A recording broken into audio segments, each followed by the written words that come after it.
Hello， 大家好，我是肯尼亚的文文。不要再说我们只说自己的肯尼亚水槽好了。今天呢，我们就来真实实测我们的肯尼亚静音导流水槽呢，跟普通的不锈钢水槽有什么差别。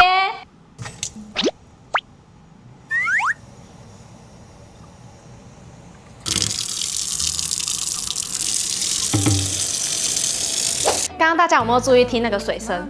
光水声呢，就明显差超级多的。因为我们的肯尼亚静音导流水槽呢，是有静音防震的功能，所以就算在洗碗的时候呢，整个水槽也不会有叮铃康的声音。那我们拿高尔夫球再一次验证我们的静音防震功能。那这个高尔夫球呢，它本身是非常有弹性的，如果丢在我们的静音导流水槽上呢，直接丢下去，它是完全吸震住的，而且声音非常的小声。那现在换来我们这个普通的不锈钢水槽，先说大家不要吓到哦，会非常的大声哦。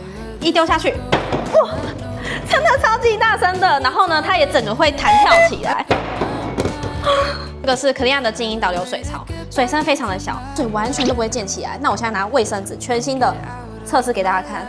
你们看，普通水槽溅的到处都是，肯尼亚完全没有被喷到一滴水，防溅水能力真的超强。这样的实验有没有让你们更相信我们的肯尼亚水槽了？记得买肯尼亚找我们，欢迎私讯洽询哦。